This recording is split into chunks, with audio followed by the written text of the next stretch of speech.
Alice Howland, happily married with 3 grown children and a house on the Cape, is a celebrated Harvard professor at the height of her career, when she notices a forgetfulness beginning to creep into her life.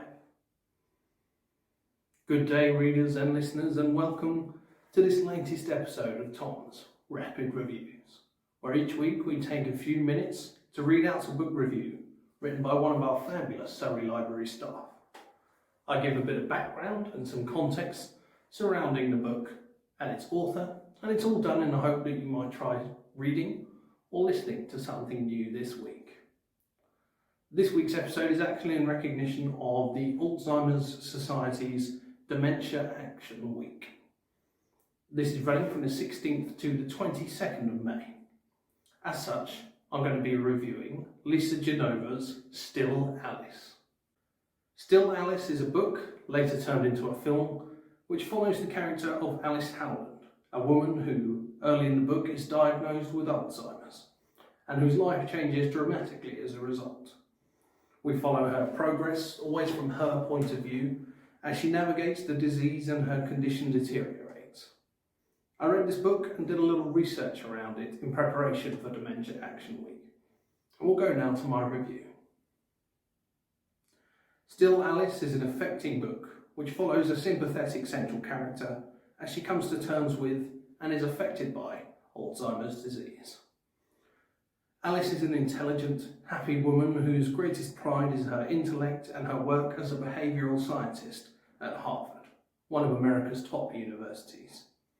The writing style is notable for always speaking from Alice's point of view, meaning we only know what she knows and can only make educated guesses as to other characters' feelings and motivations. The writing will also only explain or describe things as Alice is able to perceive them, which does, I think, help us understand a bit better what Alice might be going through.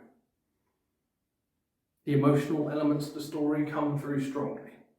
A sensitive subject like this requires understanding and research on the part of the author, and Genova is not only an author but a neuroscientist herself, giving the book a sense of legitimacy. The only criticism I saw during my research about this aspect of the book was that the Alzheimer's character of Alice is an unusually quick active one, a variant which acts faster than most, and so her experience may not be reflective of the majority of Alzheimer's patients. All in all, however, I thought this book was very good and would happily recommend it, especially to those seeking a means of greater empathy with those who do have dementia. I'd like to give it 4 out of 5 stars. In lieu of recommendations this week, I thought I'd talk a little bit about Dementia Action Week. Dementia Action Week is an annual event encouraging people to act to do something about dementia. Organised by the Alzheimer's Society, people are encouraged to hold events and raise money to educate people on dementia and help fund activism to fight for the rights of and give support to people with dementia. You can find out a bit more on the Alzheimer's Society's website about how you can help, what's happened this year, and you can educate yourself a little bit on the disease. That is, I think, everything from me this week, readers.